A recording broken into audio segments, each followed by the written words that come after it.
I was debating on talking about this because I don't want to sound crazy, one, but two, I know I'm not the only person who's seen this, so I'm just gonna go ahead and start. So when I was about 9 or 10, me and my mom were sitting at the kitchen table talking, and I had the view of the living room, and then I could also see into the entryway of the hallway that led to all the bedrooms.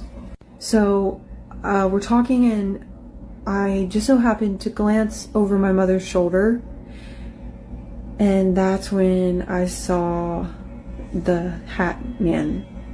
If you don't know what the Hat Man is, just look up pictures because you can't miss it. And at the time I had never heard or seen anything like this, but I look over her shoulder, and it was in the hallway entryway, peeking from around the corner, a tall dark shadow. You cannot see through it, and it had a large brimmed hat on. I froze, and my mom immediately noticed that something was wrong, with my face, and she goes, what is it? She turns around and she looks back at me, and she's like, what is that? And so I immediately am like, oh my gosh, she sees it too. I'm not the only person seeing this thing. So now we both are looking at it, and it's just standing there.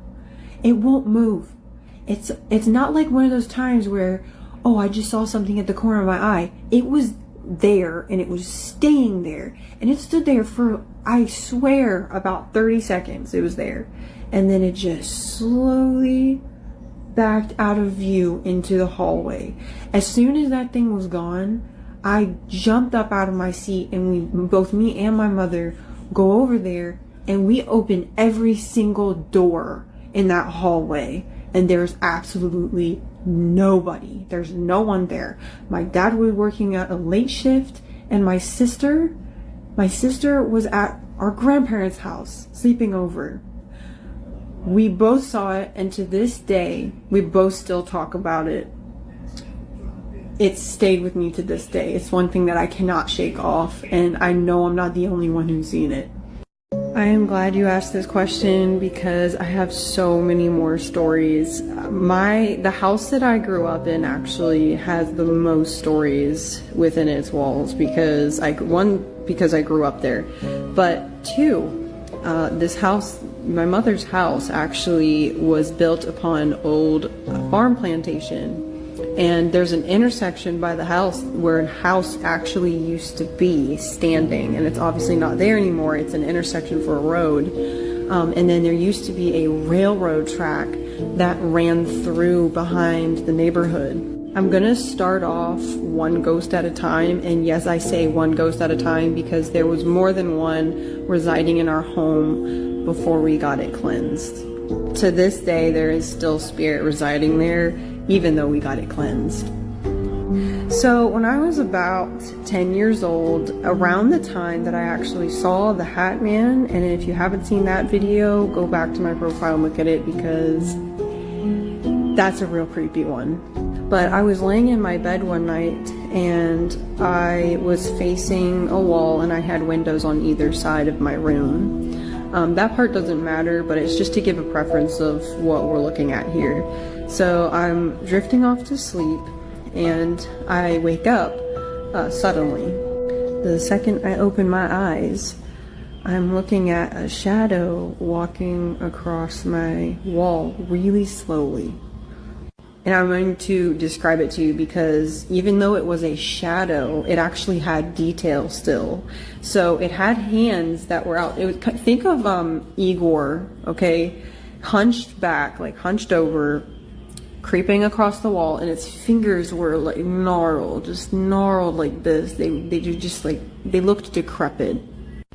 And it had rags, and when I say rags, like the spirit's clothing had so many holes in it and tears and all kinds of stuff. It was very old looking. And I'm still the whole time. The only thing that's moving is my eyes because I'm frozen. I'm very scared, and I've got the covers up over my face. So it walks across the wall in this kind of motion, kind of hobbling like this. And then as soon as it gets towards my window on the right side, it disappears. Come to find out, this plantation was a pig farm, and it did have slaves on the plantation. So yeah, that's my second ghost story of my mother's house. Let me know if you want to have any more stories, because I've got plenty. Tell me a ghost story that sounds completely unbelievable but is entirely true. Okay, so I used to work at this place called the Cavalier, and it was built in 1926. They were doing renovations because it had really gone downhill over the years. And I was part of the opening employees because they were going to reopen, and they prettied it up and added new things, and it was just really nice. So my job was lead hostess at Becca, which is the restaurant inside of this hotel. Now this hotel has its fair share of its own ghost stories besides mine, and one of them being a ghost cat even that walks throughout the building, and then there's a bellman inside the elevator that warns you about the 6th floor. And there's also the ghost of Michael Kors, which was the founder of Coors Light, the beer. He's also apparently residing there. Not only that, people have said to see Marilyn Monroe there. I'm not sure if that part's true, but there's been a fair share of ghost stories within those halls. There's also a pool, and people have said to have been dragged in the pool when they're swimming. And unfortunately there was a case years ago where a little girl had and it connects with the cat, so she had brought a cat in, and she went looking for the cat, and unfortunately she drowned in the pool there. And ever since then, people say that they feel tugging and pulling while they're swimming. And it's really creepy. As some people go in the pool room and there's wet cat prints, even though there's no cat. So besides that, when we were opening, I'll get back to that, there was, all the furniture was being put in, all the new furniture in the lobby area. And I had come in one morning for work, and there's a lot of commotion going on. And I was asking, what's going on? And someone was telling me, they were like, well, last night someone rearranged all the furniture. And I was like, what do you mean rearranged all the furniture?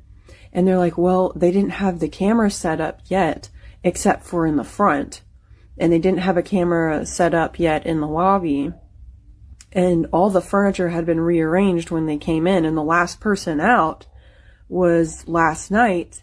And he didn't rearrange the furniture, so they're really confused as to why the furniture got rearranged. And when I say rearranged, I mean like these are big couches that were pushed and moved. They were all over the place.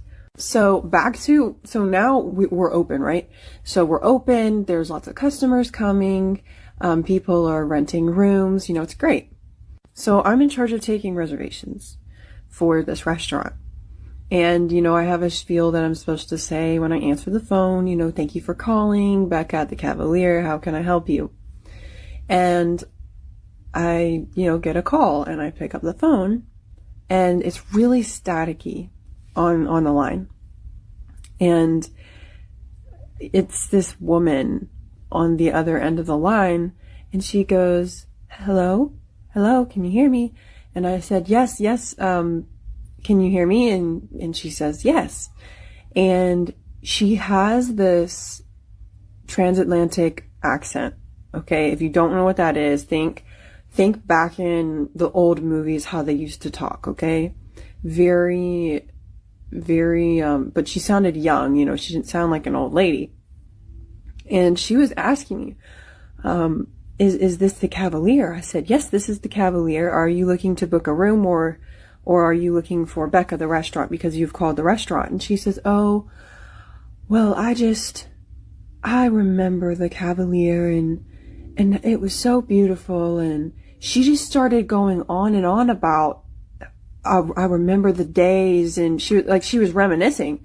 And in the back of my mind, I'm like, she sounds so young to be talking about the 1920s, 30s, 40s, she doesn't sound like an older woman reminiscing on something. She has this young voice. And she said, well, you find a reservation for me, and you can call me back. And then I said, okay. And the phone kept getting staticky over and over again. So I said, okay, I will look, for you, because I'm pretty sure we were booked. So I was telling her I would just look just to see if there's anything available. And so I hang up the phone. I ended up finding a reservation. Cool. I was like, oh, that's so awesome. She's going to be so excited. So I go to, because you can press the button to call back the number you were just talking to. The number didn't exist. I call my manager. I said, I just talked to this woman on the phone. My coworker was right next to me while I was talking to this woman on the phone. Is saying the phone number doesn't exist. To this day, we have no clue. No clue what happened. So I'm fully convinced I talked to a ghost on the phone. I have plenty more where that came from. I've got so many ghost stories, I swear. But what was behind me, I could show you. So it's just a pretty little wall sconce. I used to have two, but one of them broke. But I love it. It's so cute. Okay, so let's get started. I'm gonna go ahead and sit down. So I'm going to go back to my mother's house. Okay, so let's go back to my mom's house. If you haven't seen the video of the Hat Man, go back to look at that video, because that was the first video I posted about experiences I've had in my mother's house. So let's fast forward to when I'm about 12 years old. I was about around 10 years old when I saw the Hat Man, and I was just about 10 when I saw this shadow figure in my room, and I posted a video about that one too. So fast forward, I'm like 12 years old, and we have a family friend who is a psychic medium come to the house. Now, his name he was a reverend, so Reverend Dave, okay, and he had been friends with my mother since they grew up together, basically. So he comes in the house, and this man, he can see spirit like we would see each other, just like the movies. He could see spirits like they were walking, talking regular people. He comes to our house because the energy has really amped up. There was a lot of arguments going on because at the time, unfortunately, my parents were going through a divorce. So there was a lot happening emotionally and verbally. So, of course, any kind of negative energy is going to heighten whatever's already going on. So he comes in and he takes a deep breath because he's like, wow, okay, there's a lot of spirit in here. He's immediately drawn to the, where we had actually seen the Hat Man. So it was in the entryway to our hallway, and sorry, this creeps me out. He was going on basically saying he was seeing things. So there was like a woman in there, and there was a man in there, and they were just no good. He moves on from that, and then he gets to my room. Mind you, I'm 12 years old, so he goes into my room, and he just stops. He freezes, and he closes his eyes, and he's taking deep breaths, and he's like, I've never seen so many ghosts at one time. I was scared, as I should be, And then he turns to me and he goes, all of these spirits in here, they're children. And I'm like, okay, like I'm already creeped. As soon as you walked in, buddy, you creeped me out. But now I'm over it. Like I've had enough. Like I'm officially freaked out. So he tells me, this is the creepier part. He looks at me and he goes, these children spirits. They're wondering why you don't want to play with them. I was 12 years old. I was so scared. That wasn't even all of it. Like, he walks out of my room because he had sage and stuff and he was saying prayers and everything.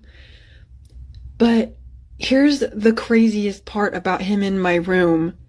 He said it was because of me that I attracted these spirits to come to me because of my own energy.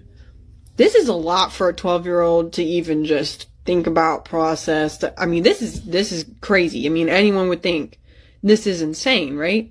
And he said they're coming. It's almost like he literally said this. He said it's like a portal that's on your window.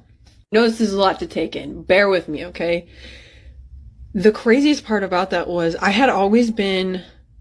for some reason, I had always been freaked out by this window. My bed was against a wall where I could actually see both windows, but this window, I was always scared I made sure I closed the curtains before it was nighttime. Let's put it that way. I could never look out that window at nighttime, and I never understood why. My other window, no problem. I could close it at nighttime. I don't have a problem. But for some reason, I was so scared of this window, and him telling me that they were coming through this area of the house right where this window is.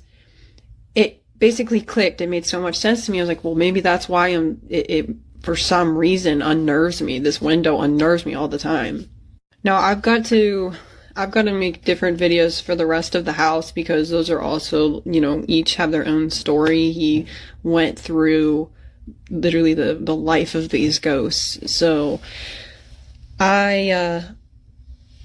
when it comes to my room, I think the craziest part out of all of it, I know all of it sounds insane. Trust me. I know. I was there. Okay. Not only was I there, I was 12. But shortly after he had cleansed the whole house and left, it was maybe a few days later, and my window broke. The alarm went off because we had alarms on the windows. This was in the middle of the night, mind you, so of course it was scary. And not the outside of the window, but the inside of the window, because you know how there's windows where it's like dual glass.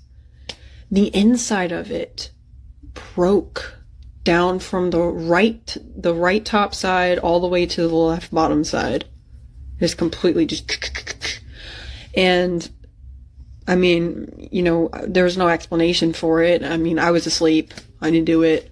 It wasn't damage from the outside. The only damage was on the inside. So I think that in my 12-year-old brain, I was like, oh, now the ghosts are gone. So maybe that's why it broke, because they can't come through the window anymore, But yeah, I'm definitely going to have to do different videos for the other ones because those are going to be long, but yeah.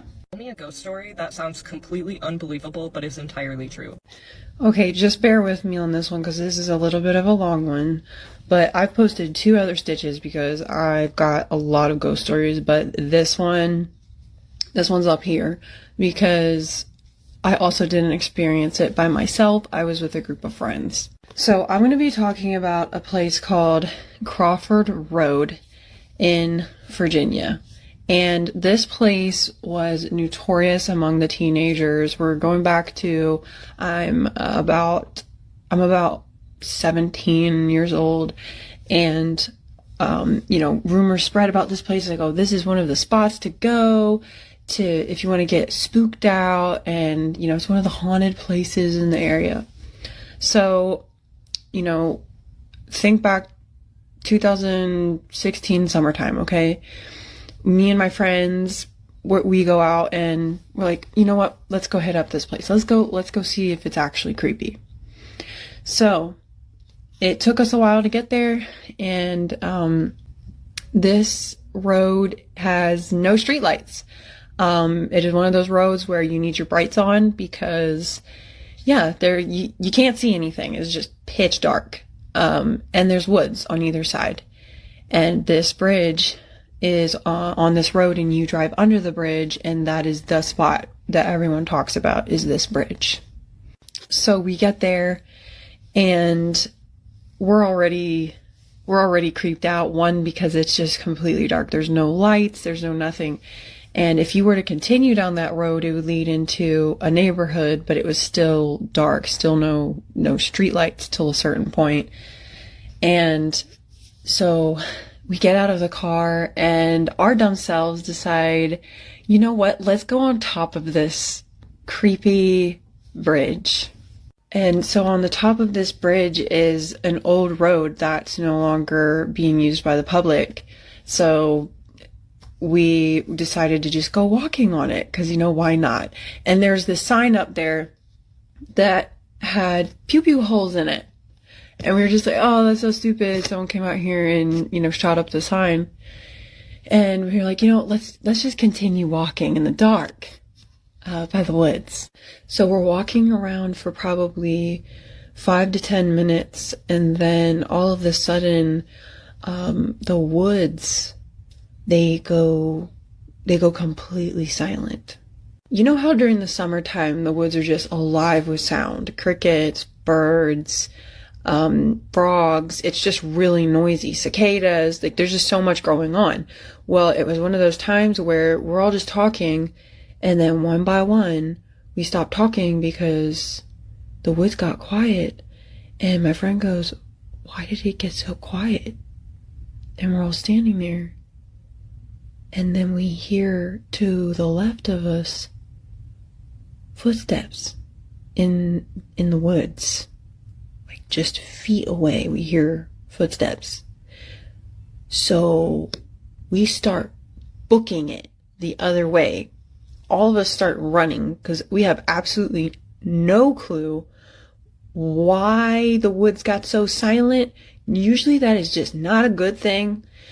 So we ran all the way back to the top of the bridge, and we got back to the top of the bridge. Didn't seem like anything was following us.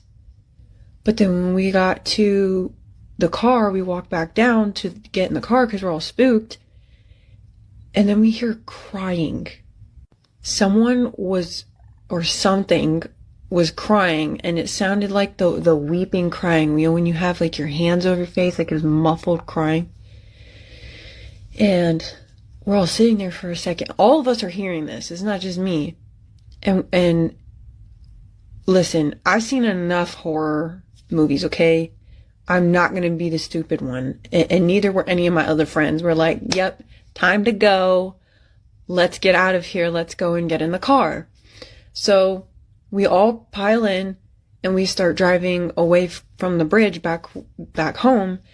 And as we start to drive down this road, there's this truck that comes up behind us. And he's got his brights on, and he's tailgating us. And he is, I mean, like inches away from the vehicle we're in. And all of us are you know, we're getting pissed off. We're like, oh my gosh, this guy's such a jerk. You know, we tried to move over, and then he just moved over with us. Like, we were trying to let him around, and, or her, we don't really know. And no, just being a total jerk. And then we reached the end of the road to where this, the stop sign is. And then the lights behind us go off, and we're like, oh, finally, this guy turned his brights off. And then we turn around. I'm not driving, but me and my friends turn around, and there's no truck. There's nothing. No truck, no lights, nothing. And this is a road that is forest on either side, okay? And it's one way this way, one way that way. There's nowhere this truck would have gone. So we're all freaking out at this point because we're like, we heard footsteps in the woods, we heard crying, and then a truck was basically chasing us, and now it's just disappeared. So now we're really, we're freaking out. Like, I mean, as one should. I feel like this would be a normal reaction. But then, of course, we all end up getting home safe. The truck never reappeared. But, this is where it gets crazy. We ended up doing a little bit of research when we got back home because we were like, what the heck? What the heck did we just experience? Not only are we not the only ones that experienced a ghost truck, we also weren't the only ones who have heard crying, and the supposed crying is coming from something that had happened a long time ago, where there was a slave woman and her child was thrown off of this bridge intentionally by her owners. And then we found out that the crying is most likely like her, that's what they suppose. And then someone had jumped off of this bridge before. And then we found out something happened the day, or I should say the night, before we were actually there. We found out on the news the next day that someone had gotten murked with a pew-pew literally the night before we had gone there. Those bullet holes that we saw on the sign, that's what it was from. And to this day, we never went back there. Tell me a ghost story that sounds completely unbelievable but is entirely true. Hello again, I am back. I have made 3 other stitches because I've got plenty of spooky stories to share, but this one is going to be a continuation of my mother's house, which was built on top of an old plantation property that also used to be a pig farm, and it was also built next to a railroad that has since been abandoned and paved over. It is now a sidewalk behind our homes. My mother grew up with a guy that ended up being a psychic medium. He could see spirits as we're looking at each other right now. I know that sounds insane. That sounds creepy. I met him when I was about 12 years old. I, being 12 years old, didn't even really believe it myself until there were certain things that he said that clicked and made a lot of sense as to what I was experiencing in my mom's house. So his name was Reverend Dave, and he's since passed away, unfortunately, but he goes into the rest of my mom's house, and he goes on about this woman inside my mother's house. Now, when he describes this woman, I go pale and I get goosebumps because, and mind you, I'm 12 years old at the time, so all of this is really freaky to me. And he basically goes on to say that this woman has really long black hair and she's wearing a dark colored dress in period clothing, so probably looking at somewhere maybe 1700s, early 1800s clothes. And she is Native. She is indigenous. Something did happen to her, he said, and I'm gonna get to that part, but I'm first gonna tell you why when he described her, it freaked me out. Okay, so we moved into that house when I was about 5 years old, and I have a little sister, and we have both seen her before. Exactly how he described her. So when we would see her, it would always be at separate times. We never saw her at the same time, and it was usually at nighttime. My sister saw her way more than I did, and I don't know why. Don't know if there's an explanation for that, but she said she would go to bed at night, and when she would close her eyes, she was like, it was almost like her eyelids were see-through because she closed her eyes to go to sleep. And it would almost be like she's in a dream state. And she said, it's almost like when you close your eyes and your eyelids would be see-through because she's still seeing her room as if her eyes were open, but they weren't. and she can see this woman standing there in her room. And not only is she standing there, she's just really close. And she would always lean in and just stand there and watch her. There were so many nights where she would come run into my room because she was scared of this person or this ghost. And when I saw her, it was always like from a distance in my room, like in the corner of my room. Yeah, not fun. But I'm gonna get to the fact that her hair was always wet. You know The Grudge. I'm sure you all know The Grudge. Picture that, okay? Wet hair. Her hair is always wet and it's always covering her face. Like, you can never see her whole face. We could never tell what she looked like or her eye color or none of that, okay? Just straight up scary, especially to a child. So when he described to me what she looked like, that she had long dark hair and she had a dark dress on, goosebumps went pale. It freaked me out because like, oh my gosh, I've seen her before. And then, growing up as kids, we never brought this up to our parents because most parents are like, oh, no, you didn't. Oh, you're just saying that. No, we never said that to our parents because we didn't want to be embarrassed. And then, so he's describing this woman and then my mom goes, oh my gosh, I've seen her. Are you kidding me? All these years, we could have just told her. We could have told her we've seen this. And she maybe she would have believed us. But the fact that my mother has seen the same woman is insane to me. Okay, so now he's going over what happened to her. And this is where it's... Okay, so he told us that she was purposefully drowned. Purposefully drowned, which would explain why her hair always looked wet every time we saw her, and her hair was always covering her face. He explained that basically a summary of what happened to her is she was owned by a man that took advantage of her all the time. He was physically attracted to her, kept her for himself. She didn't love him. But she was in love with a slave that he had. And because he found out that she was in love with this man, another person, he drowned her. He offed her because he found that out. And then he went on to say that he said that they were trying to run away together. There's like a plan to get away. It's just insane to think about that someone could have the ability to talk to a spirit like that and be able to know a story like that. But yeah, so that was the next spirit that is in my mother's house that we found out about. Okay.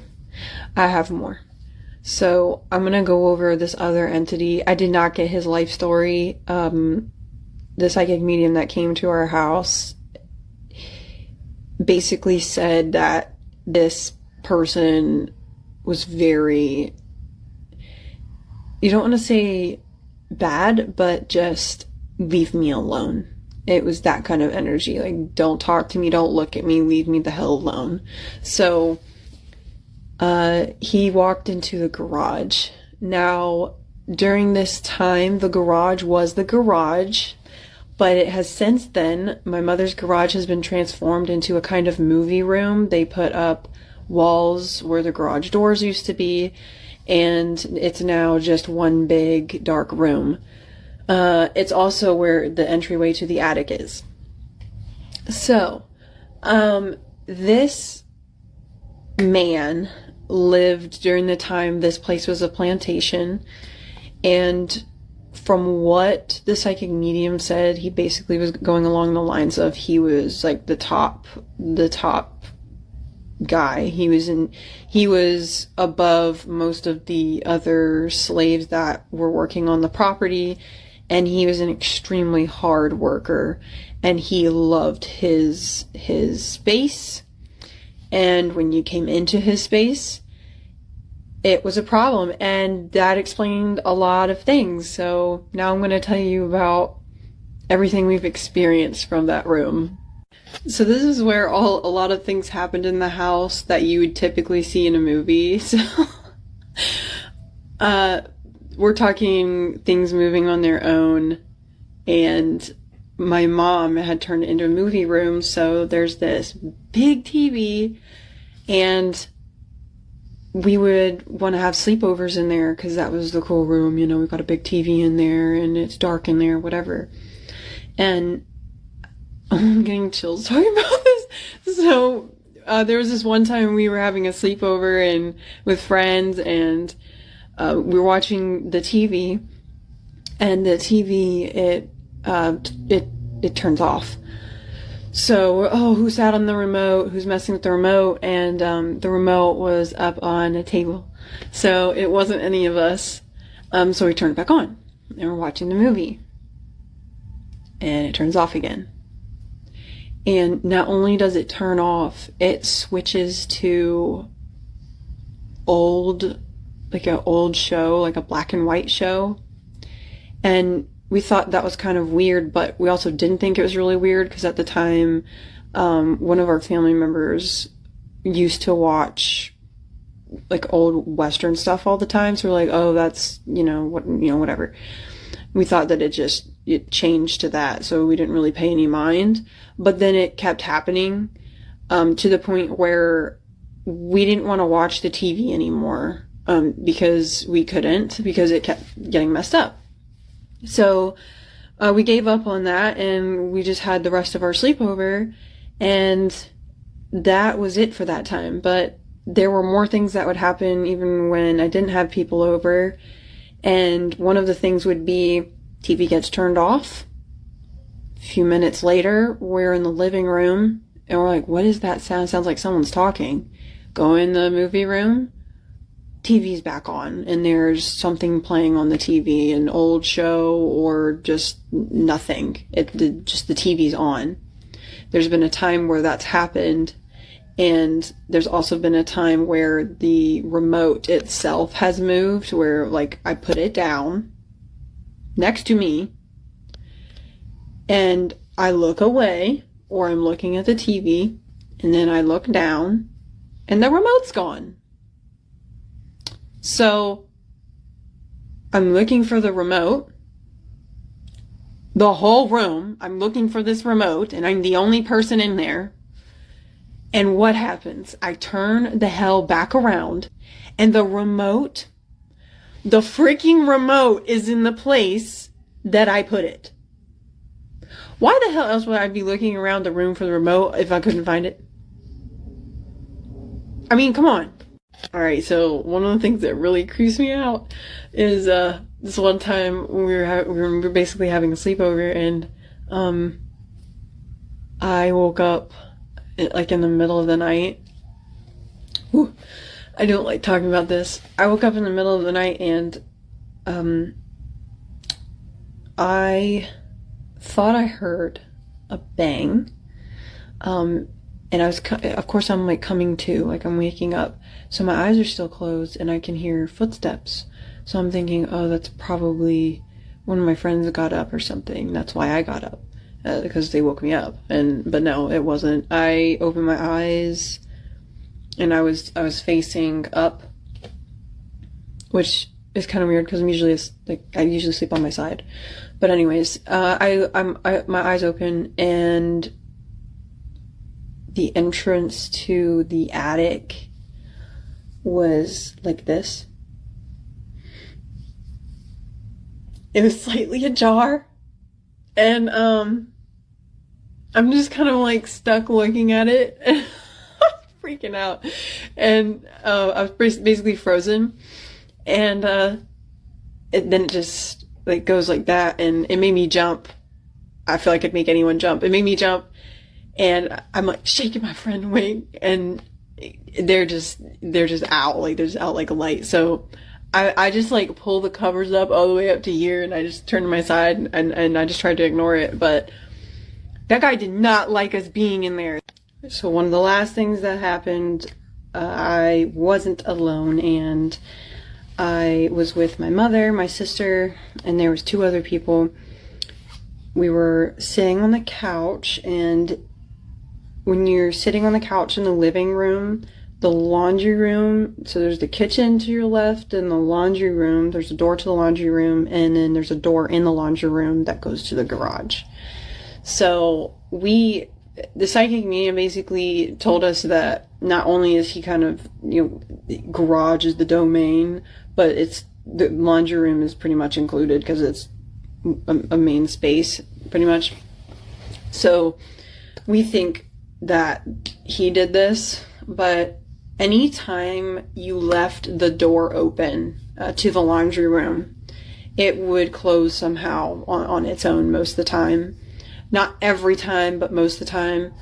And yes, of course, science, it can happen in suction, making a door close. But in this case, front doors close, back doors close, and there's no windows open. And we were sitting on the couch facing the TV, and like I said, everything else is to the left. And we heard a noise in the kitchen. It sounded like a plate or something had moved, or kind of collided or hit something. So we all looked over, and the second we looked over, the door to the laundry room just goes whack, slams shut hard. But it doesn't just slam shut. It slams shut, and the doorknob jiggles like the doorknob, almost as if someone just had their hand like this. And so we all saw it happen, and we all kind of just looked at each other, and we were just like, yeah, we just saw that. We all just saw that. We're not crazy, we saw that happen. So that was one of the last things that I remember that happened, that we think is associated with this entity. We don't know his name, we don't know his story. He just wants us to stay the heck away from him.